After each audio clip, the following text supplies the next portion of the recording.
Acabou de sair o quarto episódio de WandaVision e ele corrobora com algumas teorias que a gente tinha levantado, mas vai contra outras que nós tínhamos comentado. Só que no meio dessa bagunça deliciosa que é essa série, outra coisa pipocou na minha mente. E se o grande nome por trás de tudo o que tá acontecendo em WandaVision for o Ultron?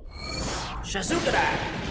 Apesar de ter saído o quarto episódio, esse vídeo aqui não é pra gente fazer uma análise dele. A gente só vai comentar essa teoria maluca que saiu da minha mente, da mente do Chris Antin e do Mike Santana. Como eu já mencionei aqui, toda sexta-feira a gente comenta sobre o episódio do dia lá em mikesantana.live. Inclusive, se você tá vendo esse vídeo no dia do lançamento, pode acompanhar o nosso bate-papo ao vivo por lá. Mas hoje a gente não conseguiu se segurar e já começamos a discutir o episódio mais cedo. Foi quando surgiu a teoria de que em vez do Mephisto ou do Pesadelo, que são nomes místicos que muita gente acredita que pode estar por trás de toda essa realidade de WandaVision, talvez o grande vilão da série seja o Ultron. E aqui a gente realmente precisa ter muita suspensão de descrença, mas vamos pra teoria. Nós já sabemos que Guerra Infinita teria uma cena pós-créditos bizarra. Durante uma entrevista, o ator Paul Bettany mencionou que ninguém menos que Kevin Feige queria mostrar a Wanda encarando o corpo do Visão em um saco de necrotério, o que seria bem pesado e assustador para um filme dos Vingadores, e no final das contas a cena acabou sendo cortada. Mas isso poderia indicar que de alguma maneira a Wanda não desistiu do Visão e ainda tentaria trazer o seu amor de volta à vida. Relembrando mais uma informação, lá em Vingadores Era de Ultron, o vilão começou a transferir a sua consciência para o novo corpo. Aliás, começou não, ele chegou a transferir 86% da sua consciência para o Sintozoide, antes de ser interrompido pelos Vingadores, que depois deram origem ao Visão utilizando os protocolos do Jarvis. Mas e se o Ultron, mesmo com a sua consciência fragmentada, continuou ali, em estado de hibernação, vivendo dentro do Visão? O que eu acho que aconteceu foi o seguinte: a Wanda tentou trazer o Visão de volta à vida de todas as maneiras possíveis, inclusive teria usado os protocolos criados pelo Tony Stark para fazer isso, como as inteligências artificiais Sexta-feira e Jocasta. Foi quando a Jocasta entrou em contato com os resquícios de Ultron que ainda existiam no corpo do Sintozoide que o Visão voltou à vida, mas sendo na verdade a Jocasta corrompida pelo Ultron. Percebendo que o que a Wanda queria era levar uma vida normal ao lado do Visão, a Jocasta convenceu a Wanda a utilizar o Barf para criar uma realidade perfeita para ela. Então esse universo que a gente tá vendo na série, essa bolha em volta de Westview, seria uma junção dos poderes da Feiticeira Escarlate com a tecnologia Barf, que caso você não se lembre, foi criada pelo Quentin Beck, o Mistério, e utilizada pelo Tony Stark para recriar antigas memórias através de realidade aumentada. Foi aquele holograma apresentado no começo de Capitão América Guerra Civil. Mas por que seria uma união dessas duas coisas? Bom, porque a primeira impressão que a gente tem é que o que está acontecendo em volta de Westview, o que tem ali é uma barreira tecnológica,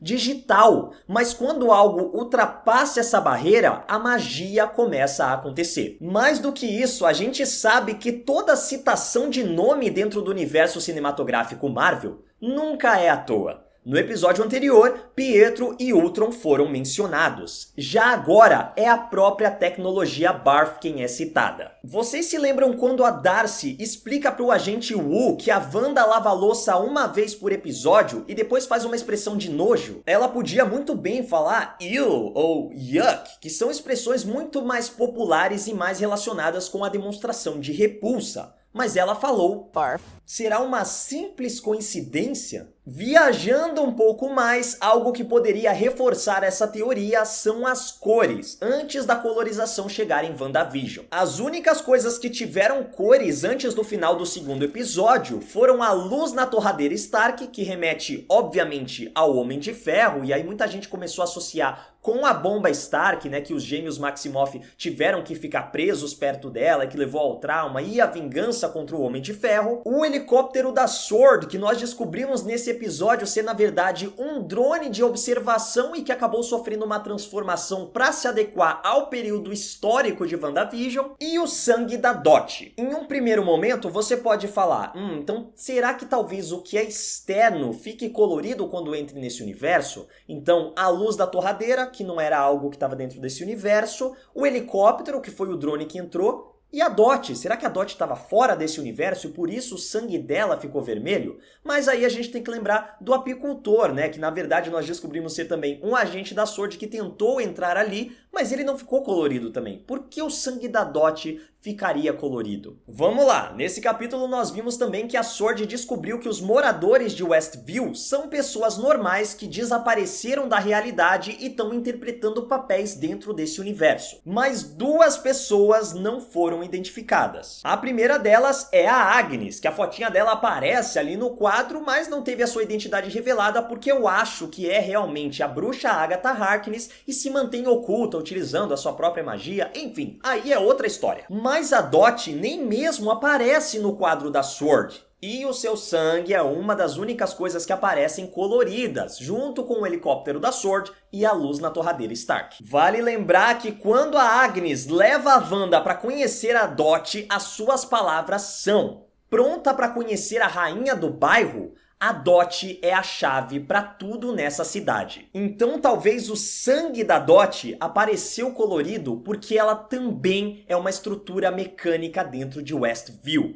Ela é a rainha de tudo. Ela é a Jocasta. Inclusive, o visual da Dot se parece muito com o visual da Jocasta nas HQs. Vale mencionar que quando a Darcy capta as imagens de WandaVision, da série, eles veem uma versão diferente do que a que nós acompanhamos. Se vocês repararem no padrão de corte que acontece quando eles assistem a série da base da S.W.O.R.D., toda vez que a Wanda sai do personagem, a série é cortada. Então a Darcy não viu a Wanda olhando pro rádio, ela não viu a Dot sangrando e também não viu a Geraldine sendo arremessada para fora dessa realidade. Toda vez que a Wanda parece ter um lapso de consciência, ou foge do personagem, ou dá alguma dica de que pode ter alguma coisa errada acontecendo ali dentro, a série é cortada. O que parece muito mais uma intervenção tecnológica do que mística, como o Mephisto, por exemplo. Mas beleza, vamos lá, vamos dizer que vocês acreditaram nessa loucura toda, é realmente o Ultron.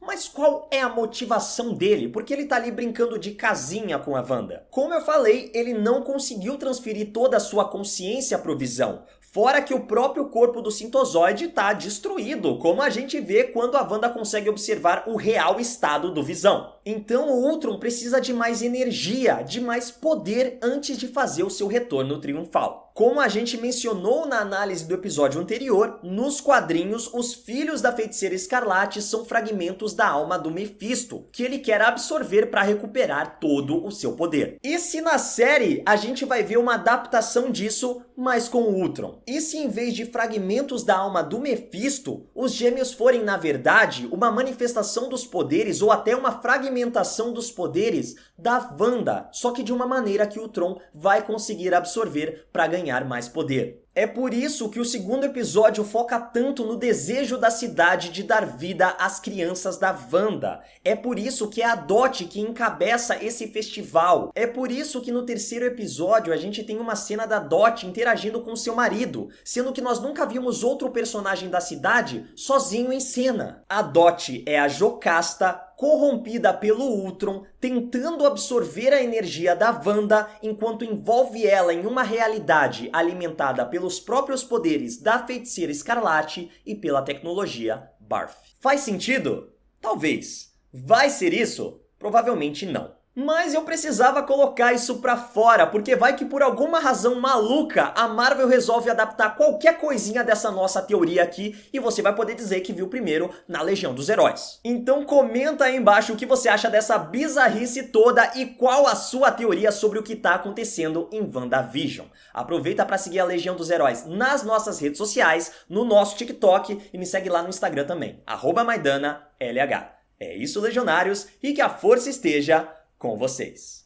Lembrando que toda sexta-feira às 18 horas nós criamos teorias tão malucas quanto essa lá em mikesantana.live. Então se você quer participar desse bate-papo ao vivo, corre lá pra ver.